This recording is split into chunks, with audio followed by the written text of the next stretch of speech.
ரிஷபராசியை சேர்ந்த அன்பு உறவுகளுக்கு இந்த வாரத்தினுடைய ராசி பலன்கள் நம்ம பார்க்க போகிறோம்.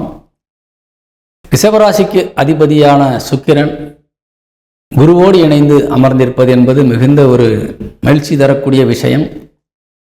தெய்வத்தினுடைய நாட்டத்திலே இப்போ நீங்கள் இருந்துகிட்டு இருக்கிறீங்க. தெய்வ வழிபாட்டிற்கு முக்கியத்துவம் கொடுக்குறீங்க. அதே மாதிரி புண்ணிய ஸ்தலங்களுக்கு செல்லுன்ற ஆர்வம் இருக்குது. சில பேர் போயிட்டு வந்துக்கிட்டு இருக்கீங்க. அதே நேரத்தில் சிலருக்கு பணப்பற்றாக்குறையினால் ஆர்வம் இருந்தாலும் போக முடியாத ஒரு சூழ்நிலைகள் வரலாம். ஆனால் கண்டிப்பாக உங்களுக்கு அந்த வாய்ப்புகள் கிட்டும். சரிங்களா? அதனால் நீங்கள் தைரியமாக இருங்க. கண்டிப்பாக நீங்கள் கோயில்களுக்கு சென்று வருவதற்கான வாய்ப்புகள் அதிகமாக இருக்கிறது. அதே நேரத்தில் இந்த ரிஷபராசியை சேர்ந்தவங்க இப்போ நம்ம திருச்செந்தூர் முருகனை நீங்கள் வழிபாடு செஞ்சீங்கன்னா ரொம்ப ரொம்ப விசேஷமாக இருக்கும். ஏன்னா குரு உங்கள் ராசிநாதன் இணைந்திருக்கின்ற கிரகமானது குரு.